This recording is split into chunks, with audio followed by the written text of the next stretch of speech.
اس کی اچھائیوں کے ساتھ اس کو یاد کیا جائے تو حدیث پاک کی روشنی میں جو فوت شدہ شخص ہوتا ہے وہ چونکہ دنیا میں موجود نہیں ہوتا،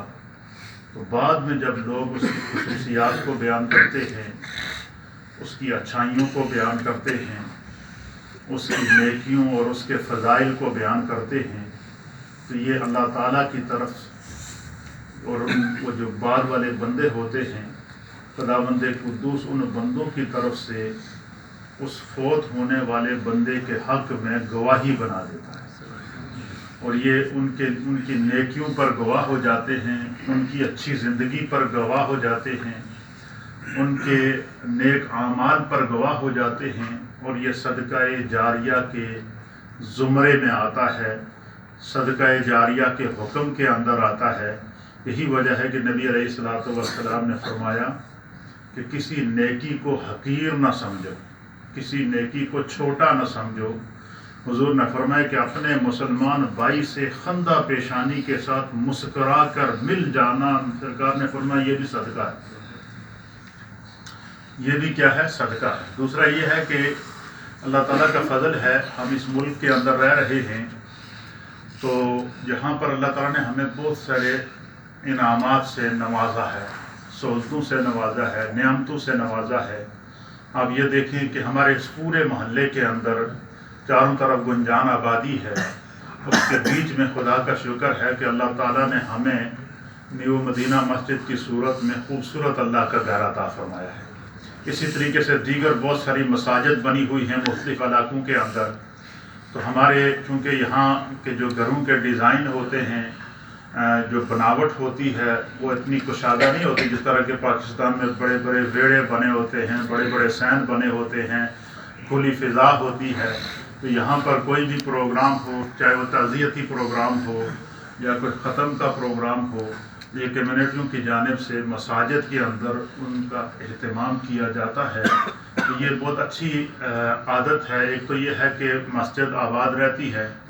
دوسرا یہ ہے کہ جب ہم مسجد میں آئیں تو بحیثیت مسلمان ہمیں مسجد کے کچھ آداب کا ضرور خیال رکھنا چاہیے، اور اس میں بڑی اللہ تعالیٰ نے بخشش رکھی ہے، بڑی مغفرت رکھی ہے۔ مثلا عام حالات میں تو جب نماز کا ٹائم ہوتا ہے تو ہم اپنے گھر سے نکلتے ہیں، یا تو کوئی 5 منٹ پہلے پہنچیں گے تو ہم نے سنتیں ادا کرنی ہوتی ہیں،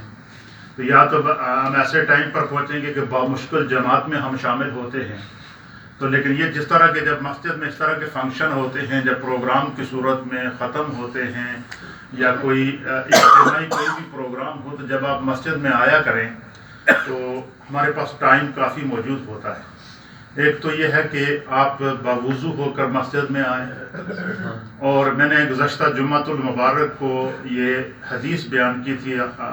بہت سارے احباب جو یہاں موجود ہیں انہوں نے سنی ہوگی، جو نہیں ہیں ان کے لیے بھی اس میں پیغام ہے کہ نبی علیہ الصلوۃ والسلام کی سنت یہ ہے کہ حضور علیہ نبینا علیہ الصلوۃ والسلام جب بھی وضو فرماتے تھے نا، تو وضو فرمانے کے بعد ایک تو نبی علیہ الصلوۃ والسلام وضو کا جو بچا ہوا پانی ہوتا تھا لوٹے کے اندر یا جو برتن جس میں آپ وضو کیا کرتے تھے، تو اس پانی کو آپ قبلے کی طرف رخ کر کے پی جایا کرتے تھے۔ حضور علیہ السلام نے فرمایا کہ وضو کا بچا ہوا جو پانی ہے،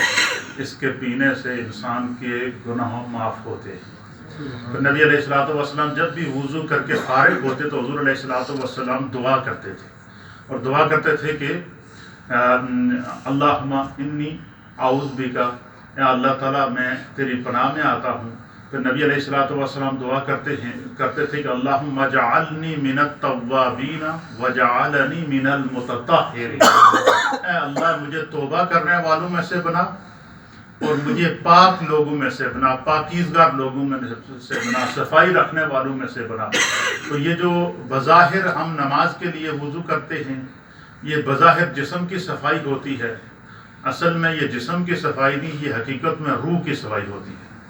تو نبی علیہ الصلوۃ والسلام کا یہ معمول ہوتا تھا کہ آپ وضو فرمانے کے بعد 2 رکعت نماز تحیۃ الوضو ادا کرتے تھے، اور اس کی بہت بڑی برکت ہے۔ جیسا کہ میں نے گزشتہ کل کو یہ حدیث پیش کی تھی کہ حضرت نبی علیہ السلام فرماتے ہیں کہ میں جو ہے وہ شب معراج کو جو ہے وہ مجھے جنت کی سیر کرائی گئی، تو حضور فرماتے ہیں جیسے ہی میں جنت میں داخل ہوا تو میں نے جنت میں پہلے حضرت بلال کے پاؤں کی آہٹ سنی، ان کو یوں لگ رہا تھا کہ بلال پہلے سے جنت میں ٹہل رہے ہیں،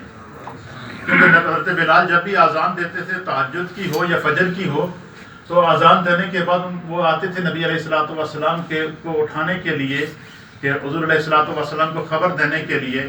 تو حضور فرماتے جب بھی بلال مسجد نبوی سے میرے گھر کا رخ کرتا نا تو مجھے پتہ چل جاتا تھا یہ چال بلال کی ہے، یہ بلال کے قدموں کی آواز ہے۔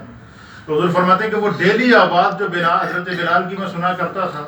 وہ مجھے جنت میں چلنے کی آواز آئی۔ تو حضور فرماتے ہیں حضور علیہ السلام نے حضرت بلال کو بلایا اور فرمایا کہ اے میرے بلال، تو ایسا کون سا عمل کرتا ہے کہ جب اللہ تعالیٰ نے مجھے جنت کی سیر کرائی تو پہلے سے جنت میں ٹہل رہا تھا؟ تو حضرت بلال نے عرض کیا یا رسول اللہ، آپ کے حکم کے مطابق، آپ کی سنت کے مطابق، آپ کے ارشاد کے مطابق میں نے ایک اپنی زندگی کی عادت بنائی ہوئی ہے، اور وہ عادت یہ ہے کہ میں جب بھی وضو کرتا ہوں تو وضو کرنے کے بعد میں 2 رکعت نماز تحیۃ الوضو ادا کرتا ہوں۔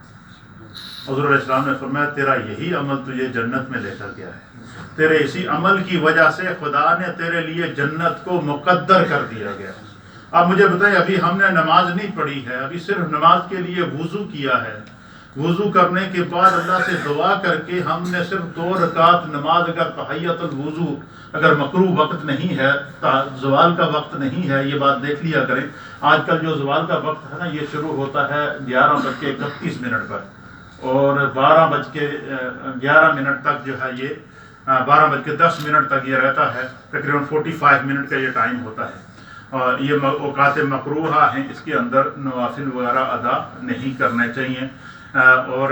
اگر اوقات مکروہہ نہیں ہیں تو اس میں آپ ضرور جب بھی مسجد میں آئیں، اور بالخصوص یہ میں بات اس لیے بیان کر رہا ہوں، اسی طریقے سے جب آپ مسجد میں آئیں وضو کے بعد 2 رکعت نماز تحیۃ الوضو اس کی عادت بنائیں، اور اسی طریقے سے جب مسجد میں داخل ہوں تو اگر آپ کے پاس وقت ہو، جیسے آپ دیکھ سکتے ہیں کہ اس وقت میرے پاس اتنا ٹائم ہے کہ میں سنتیں ادا کرنے کے بعد بھی میرے پاس وقت موجود ہے، تو آپ مسجد میں 2 رکعت نماز پہلے تحیۃ المسجد پڑھیں۔ اس کی وجہ کیا ہے کہ جو لوگ حدیث کے مطابق مسجد میں داخل ہوتے ہی 2 رکعت نماز تحیۃ المسجد پڑھتے ہیں تو جو مسجد کا فرش ہوتا ہے، مسجد کی جو دیواریں ہوتی ہیں، مسجد کے جو چھت ہوتا ہے اور مسجد کی جو زمین ہے، وہ اس کے لیے گواہ بن جاتے ہیں، اس کی بخشش کا ذریعہ بن جاتے ہیں۔ اس کی بہت بڑی فضیلت نبی علیہ السلام نے فرمایا کہ اس شخص پر جنت واجب ہو جاتی ہے جو شخص، اسی طریقے سے قرآن کریم فرقان مجید میں اللہ تعالیٰ نے فرمایا کہ وَاسْتَعِينُوا بِالصَّبْرِ وَالصَّلَاةِ، اللہ فرماتا ہے کہ صبر اور نماز سے مدد حاصل کیا کرو۔ کیا مطلب؟ جب بھی کوئی مشکل پیش آئے، جب بھی کوئی پریشانی پیش آئے، جب بھی کوئی مشکل پیش آئے تو اس سے نکلنے کا، سکون کا سب سے بہترین حل کیا ہے؟ بجائے اس کے کہ بندہ جناب روتا ہو، بجائے اس کے کہ بندہ جو ہے وہ کسی سے شکوے شکایت کرتا ہو، سب سے پہلا عمل یہ کریں کہ آپ اللہ کی بارگاہ میں کھڑے ہو کر نماز ادا کریں۔ نماز کی مختلف کیفیات ہیں، اگر آپ مثلا کسی ایسی آزمائش میں ہیں کہ آپ چاہتے ہیں کہ بھائی اس آزمائش سے مجھے اللہ تعالیٰ چھٹکارا عطا فرمائے، تو اس کے لیے نبی علیہ السلام نے فرمایا کہ بندہ صلاۃ الحاجات پڑھے، اور 2 رکعت نماز صلاۃ الحاجات پڑھ کے اللہ تعالیٰ کی بارگاہ میں نبی پاک کا وسیلہ پیش کر کے بندہ جو دعا کرے گا اللہ اسی وقت قبول کرے گا۔ مثلا حدیث پاک کے اندر آتا ہے